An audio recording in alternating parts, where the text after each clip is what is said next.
Have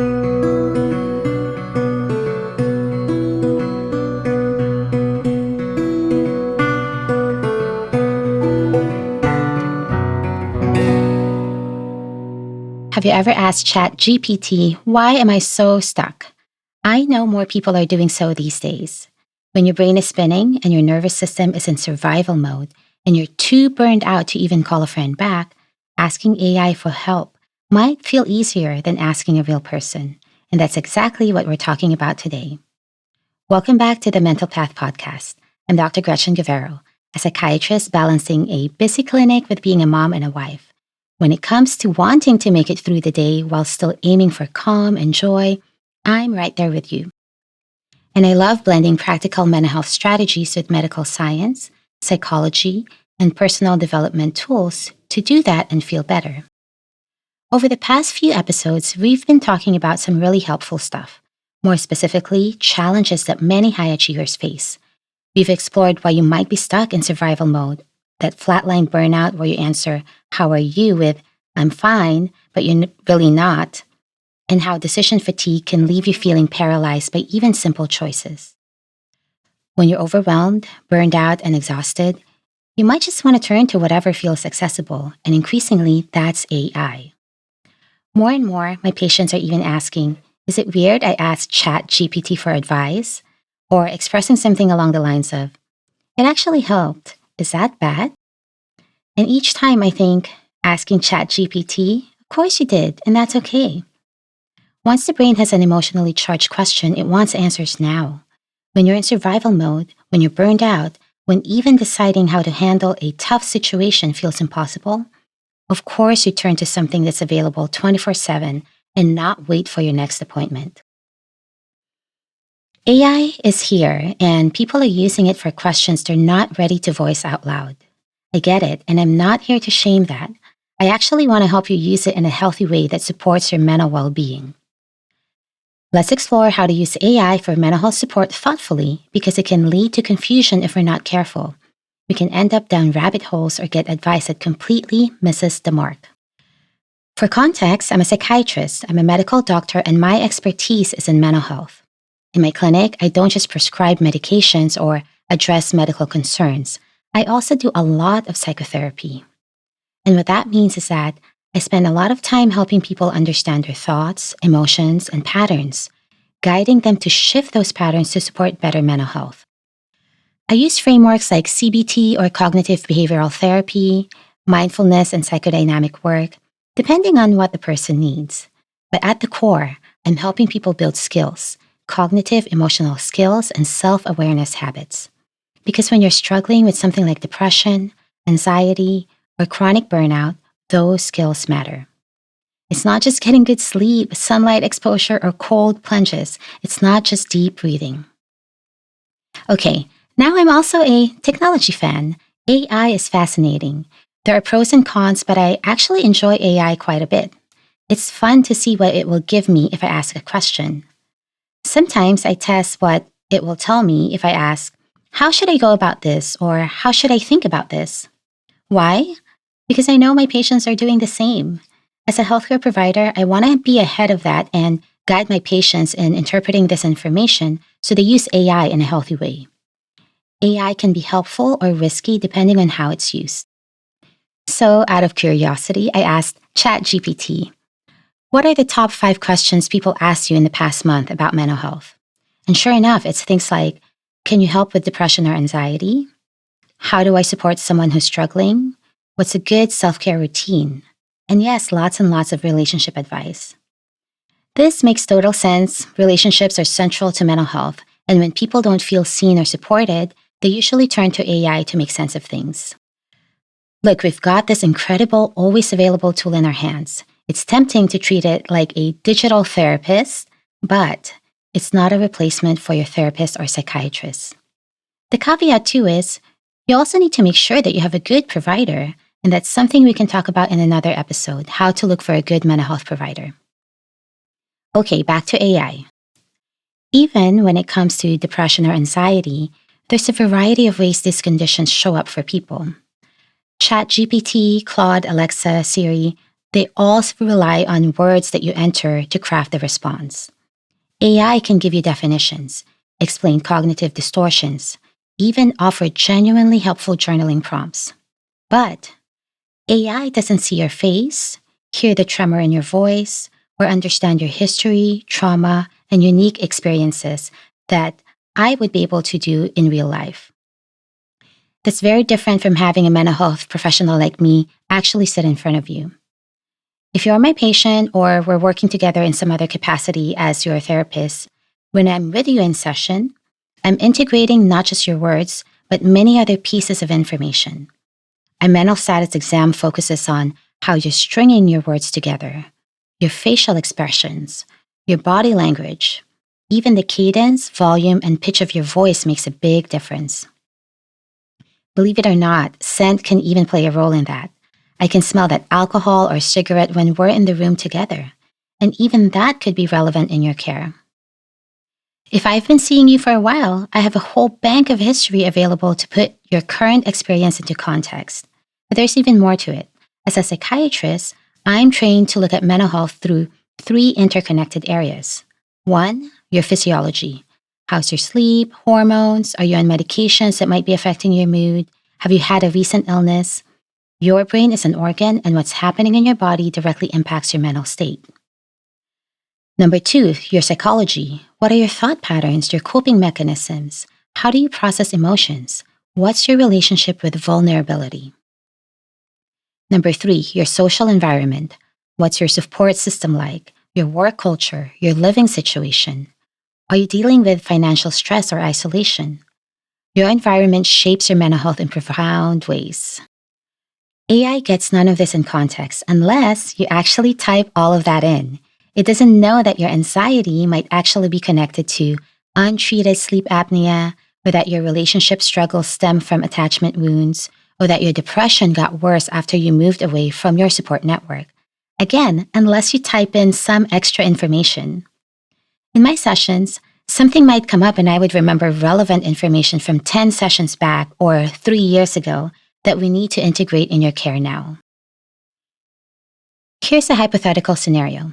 A patient might tell me, I asked Chatgpt how to stop overthinking at 3 a.m. He gave me some breathing techniques which helped for a minute. But then I went down this rabbit hole reading about trauma bonding and attachment theory, and I was up for another 2 hours. There's a lot to unpack here.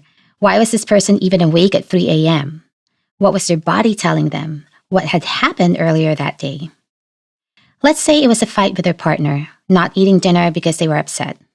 And if this person's a female, we have to consider, is her period starting? Which always makes her more emotionally sensitive. Her overthinking problem wasn't just in her head, it was physiological, psychological, and relational all at once. ChatGPT gave her generic breathing techniques, but what she actually needed was to understand how her menstrual cycle affects her emotional regulation, learn communication skills for her relationship, and develop better self-care habits when she's dysregulated. See the difference? There's a lot of information to integrate to come up with the most appropriate recommendation in the moment. Even when it comes to non-mental health conversations with ChatGPT or Claude, it takes quite a bit of critical thinking to be able to direct the conversation with AI to get the information you're searching for. And that's hard to access when you're already feeling anxious, overwhelmed, or exhausted. Your input shapes the output, but if you're unsure what you're really feeling or you're vague in your questions, you might get advice that's way off. You might ask, why do I always get anxious in social situations? And then you get a list of social anxiety symptoms and coping strategies. But if you dig deeper, you might discover that this social anxiety started after a concussion 2 years earlier. The brain is working harder to process social information, which feels overwhelming. The solution isn't just anxiety management, it's addressing the neurological piece. AI would never make that connection unless you're aware enough to actually include that information in your question prompt. It doesn't know about your concussion, your family history, or how your cultural background shapes your relationship with mental health, unless you actually type all of that in. But if we've been working together for 2, 5, or even 10 years clinically, There's no way AI will integrate that information the way I would in the moment. Plus, if you rely on AI, that would be a lot of typing. Now, I'm not saying don't use AI. With the right direction and context, it can be super helpful.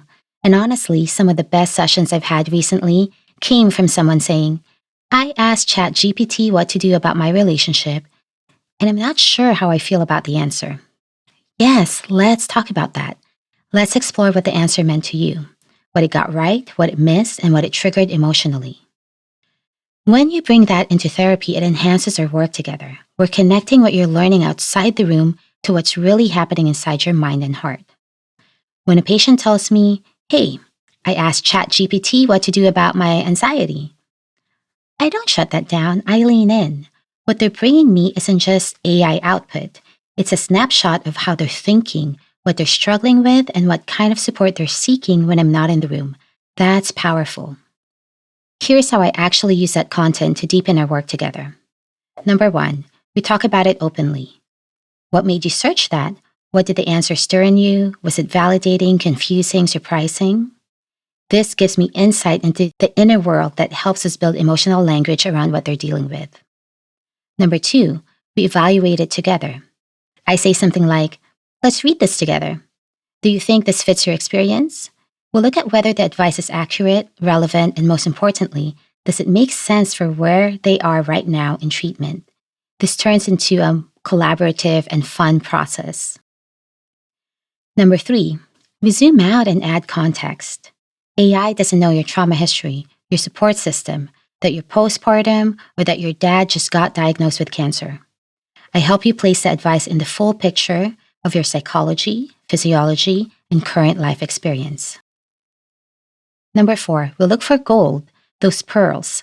Sometimes AI gives a metaphor or framework that actually lands. What part of this stuck with you? If it sparks a new perspective or brings up a helpful reframe, we use it. It could be helpful to explore that insight. And number five, we practice critical thinking. This is big. How did you decide whether that advice was helpful? What made it feel true or not? Developing that internal filter is a skill. And in a world flooded with so much information, it's a form of mental self-protection. The bottom line is, if AI sparks something meaningful, let's explore it. If it missed the mark, let's talk about why. Either way, it gives us a new angle to keep the momentum going. And it helps the patient see that their mental health doesn't just exist in their clinic appointments. It's dynamic and evolving. And yes, it's okay to be curious, even with the use of technology.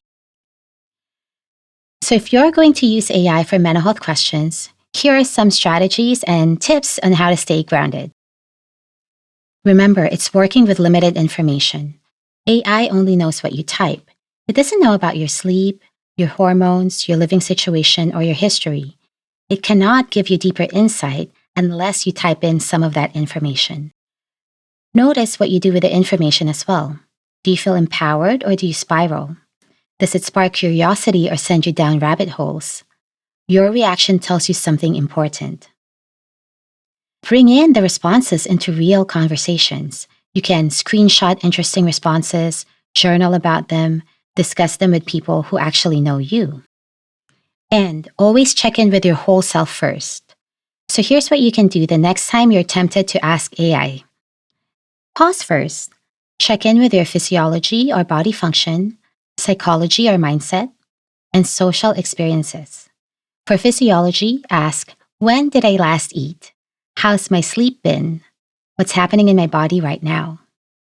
For psychology, ask, what emotion am I actually feeling underneath this question? What do I really need to do right now?